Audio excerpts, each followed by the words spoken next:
Hello, flat friend of freaks, it's Greendot 319. How are we all doing today, everybody? Today we're going to look at something great, something which the little World War II Jeep is perfect for if you're into this sort of thing. It's accessories. We've already looked at a couple of them on this Jeep. We already know that I've got a original canvas rifle bag fitted to it and a little hull compass to tell you where you're going. I've got a wire cutter on the front of it as well. Would you believe there are even more things you can stick on your Jeep, and I've been slowly working away at some of these rare little accessories you can do on there. Now those of you who watch the channel can probably even spot two of them already, but we're going to look at them. To start off with, I've got a question for you, and it's a little guessing game, so tell me down below if you're able to get this right or not. Have a look at this photo from about 1944. It shows a Jeep in Hawaii. It's been resprayed and it's looking very smart, but just above the steering column there's a little thing that I spotted, and I couldn't work out what this was. So I spent some time searching online. Now those of you who are probably born in the 1940s to 50s and earlier will probably be able to tell me exactly what this is straight away, but however, being born in the 80s, this is something that I couldn't work it out for quite a while, but I was able to work it out. Have a look at this. Let's just slot this in here. There you go. Yes, it's a flashlight holder, just a little accessory that they put on in Hawaii. This must be a civilian flashlight accessory, but it just shows the sort of varied things you can put on a Jeep and you can still find today. So let's go around mine and have a look at some of the new additions I put on here.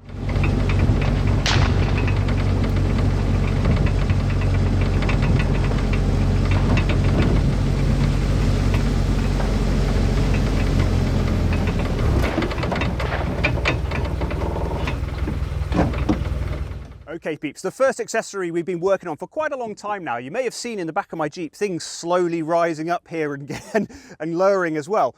It's a radio fit. I've been fitting a radio to this Jeep, and what that's going to be different about this is going to be a working radio.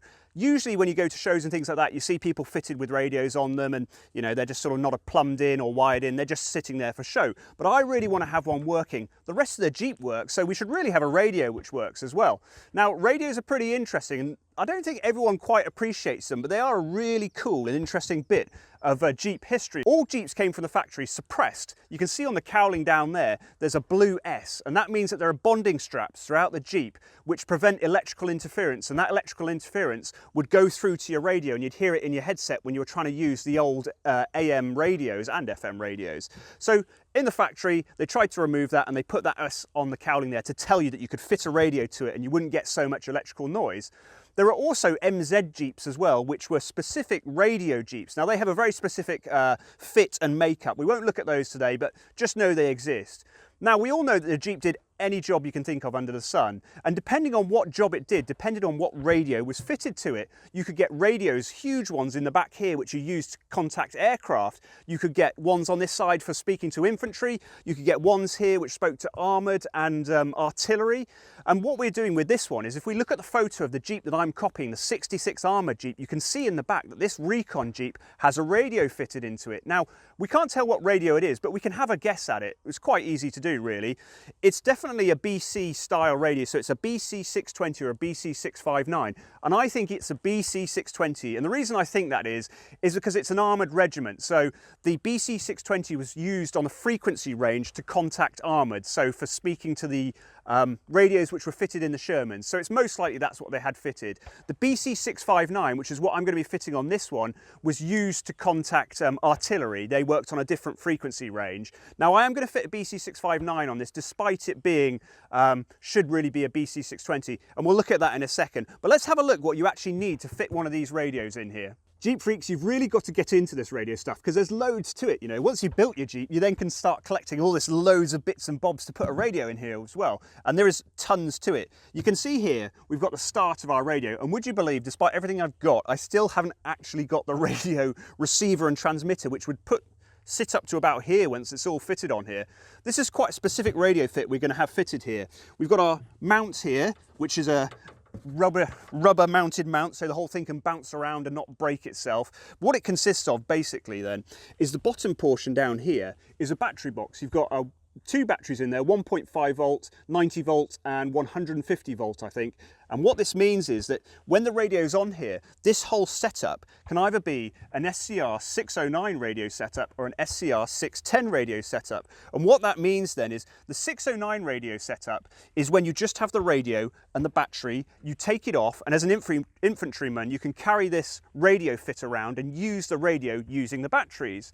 Now, when this fit is then fitted in a vehicle which has a 6-volt battery in it, what you can do is you can put this thing on top here, which is the plate power supply. And what this allows you to do is to take the power from the battery, the 6-volt battery here, it comes into here and it converts the power from 6 volt to 150 volt, 90 volt and 1.5 volt. So it's a very useful thing here.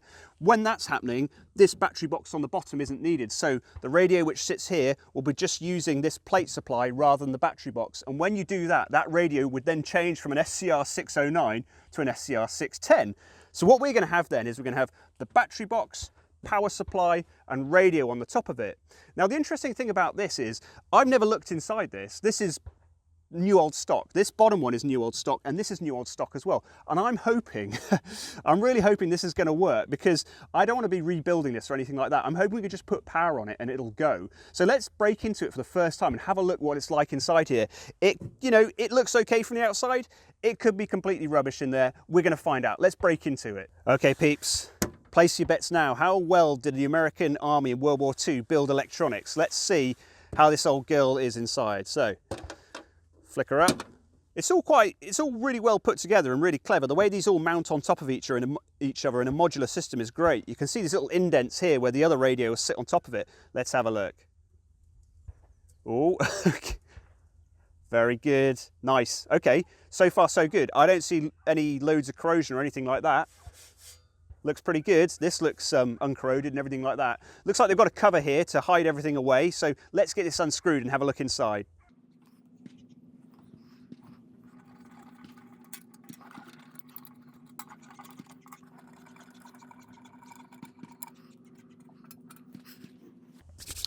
Okay, moment of truth time. It's looking all right. It's all lacquered up and everything like that, and it's not looking rusty and horrible. So I'm thinking she's going to be okay. Let's have a look. Come on, radio. This costs quite a lot of money, as you might imagine. So let's hope it's going to be usable. Oh, yes. Check it out. Sweet. Okay, that's looking pretty good. Let's have a look. Yeah, I don't know about you, but I'm thinking she's looking pretty nice. I don't see any corrosion or anything weird in there. What's really cool is you can see what they've done to make sure that stuff doesn't all vibrate apart. Look, we've got these little mountings here and bits of felt to hold these components all in place. So it's definitely built for working in a vehicle. Look, same here. Pretty cool. Now, later in the war, they also put an anti-fungicide or a fungicidal lacquer over everything. This one's from 1942, apparently. So it looks like they weren't doing that here, because usually there would be a little paper tag which says treated with fungicide in whatever, but I'm not seeing that. So quite interesting. We've got place for spare capacitors and a spare vibrator. Okay, hopefully that's a electronic part and not something else. But yeah, we've got some crud down here. I think driving it around has unlodged some rubbish, but this is looking sweet. Look at these beautiful big valves and everything like that. It's looking sweet. I'm hoping this is going to be fine then. We'll have to put some power on it and find out when we actually get the radio, but so far so good. The next thing on the agenda then, peeps, is getting power into this thing, okay? Now it's interesting because my Jeep is an early Jeep. Later in the war, they had a connection box just down here on the side to sort this wiring out, because if you don't have that like we do, we're going to be doing this. Have a look at this image here. You can see this big old wire here is going to have to come down this leg, go along here, underneath, well, it doesn't go underneath the seat, it goes along the floor to the transition hump, and then it will go through, we'll cut a hole, we'll have to cut a hole through the firewall out into the engine bay to go to the 6-volt battery. Now, the great thing about this is that, I'll tell you, it's great for if you're a collector and you like getting hold of things. I've got all the specific parts. Look at this, 1951 this was, possibly World War II and then repackaged, but possibly 1951. This is the connector which will go through the firewall, the real correct connector. And then in here is the hardware mount package. So this has got all the hardware in it. Oh, I can't see it. What does that say? MAF? Oh, I just spotted that. MAP? Interesting. Something. This is the hardware.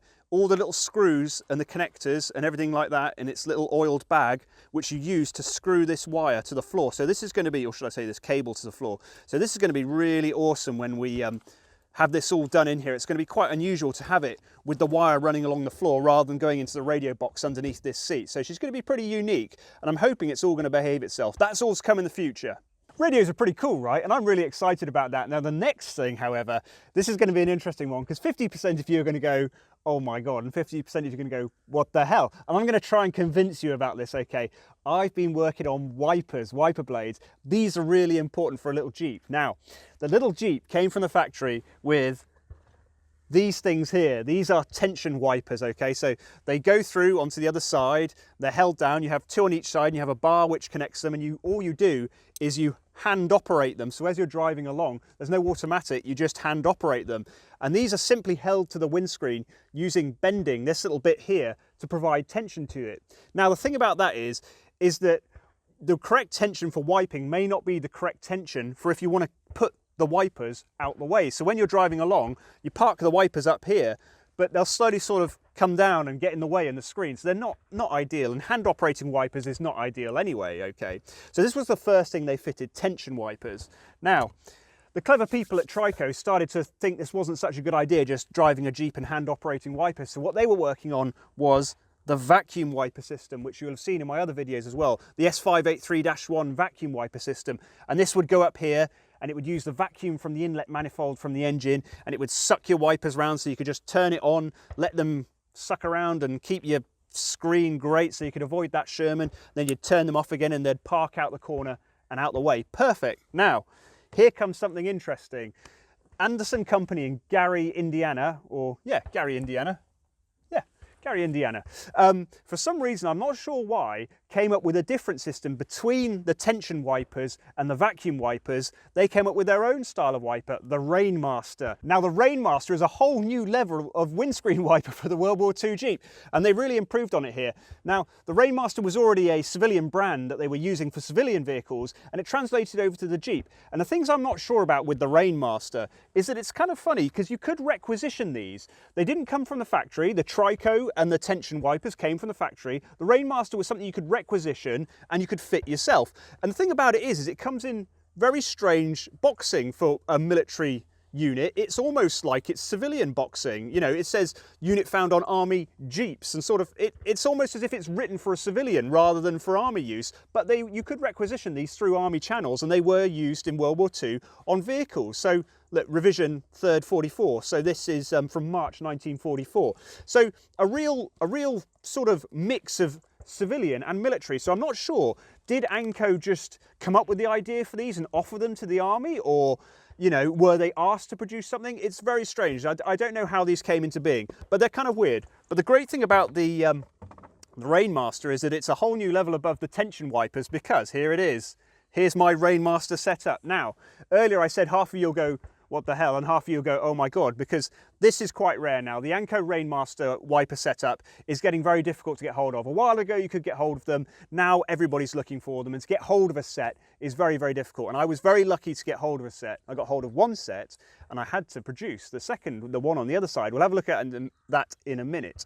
But what's so great about these, prepare yourself, we'll go around, there's a couple of good things about these. To start off with, look, they're locked, they don't fall down and get in the way. So this is a whole step above the tension wiper. You can lock it, and all you do, there's a little swiveling arm here, you push it in, you've got to do the other one as well, because that's locked as well, and then, oh, check it out. That's some wiping action. So to start off with, the Rainmaster is beating the tension wipers massively, because you can lock it out the way. Perfect. Let's go around the other side and have a look at the arm as well. Now here comes the magic of the Rainmaster. This is where it gets really exciting, boys. Okay, what we've got here is then a real Anko Rainmaster wiper arm, which is extremely rare actually. You can't get hold of these at all. I've been trying for a while to find another one for the other side. We'll look at that. But what we've got here then is we can adjust the tension, so you can make sure that the water's actually being wiped off your screen. It should be set by the factory, but you can adjust it if you want. And the other great thing as well is you can lift them out the way as well and park them if you need to take them off or something like that. Obviously when you had the fixed ones you can't do that. Now let's have a look at this other side here, because I only got hold of one new old stock set of Anko Rainmasters, and I've put them on this side here. For the other side, I got a relic set, a destroyed, you know, rusted away, corroded set off an original slack grille windscreen, and that's what I've had to put together on the other side, and I've had to work on it to make it work. So let's have a look what I've just done here. When I got hold of this relic arm off a slack grille, unfortunately the shaft inside it was completely corroded, so what I had to do is take the centre, the shaft out of one of the S583-1 vacuum motors and weld it onto the handle to make a shaft again. The other thing is, of course, I couldn't get hold of a correct Anko arm, and these, what I've had to use is a Trico arm instead, and the Trico arm is not as good as the Anko. You can't alter the tension, and it doesn't lock out either. But that's what you've got to do these days. If you want to build one of these sets up, you can get hold of some of the parts and not all of them. And I had to make some changes here to make it work. But it all works, thank God. So we've finally got a nice set of Anko Rainmasters fitted to the Jeep. Now all these accessories sound great, don't they? You could rush out there and get your Anko wipers fitted in your radio. Unfortunately, it's not that straightforward. As I mentioned, a lot of these things are becoming very rare now and very difficult to get hold of. I've had to search a long time to get hold of some Rainmasters, and I was very lucky to find them.